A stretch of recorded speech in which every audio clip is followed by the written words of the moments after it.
والمرسلات عرفا فالعاصفات عصفا والناشرات نشرا فالفارقات فرقا فالملقيات ذكرا عذرا أو نذرا إنما توعدون لواقع فإذا النجوم طمست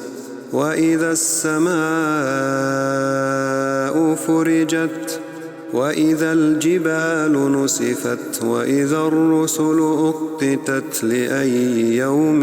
أجلت ليوم الفصل وما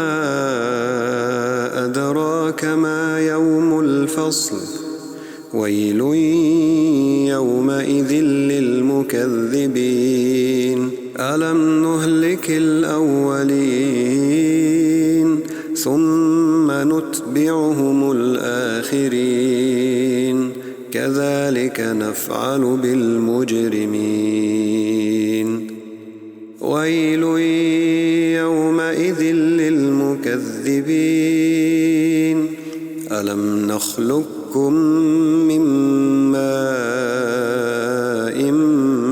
مهين فجعلناه في قرار مكين إلى قدر معلوم فقدرنا فنعم القادرون ويل يومئذ للمكذبين ألم نجعل الأرض كفاتا أحياء وأمواتا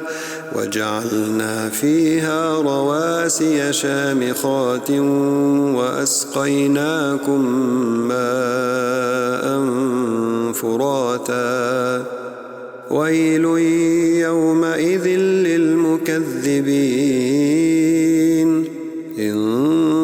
انطلقوا إلى ما كنتم به تكذبون انطلقوا إلى ظل ذي 3 شعب لا ظليل ولا يغني من اللهب إنها ترمي بشرر كالقصر كأنه جمالة صفر ويل يومئذ للمكذبين هذا يوم لا ينطقون ولا يؤذن لهم فيعتذرون ويل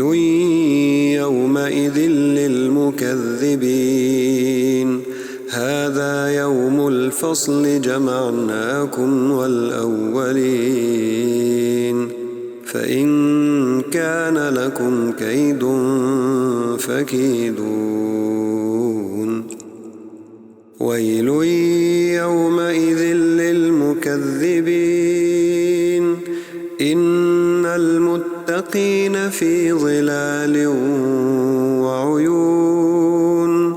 وفواكه مما يشتهون كلوا واشربوا هنيئا بما كنتم تعملون إنا كذلك نجزي المحسنين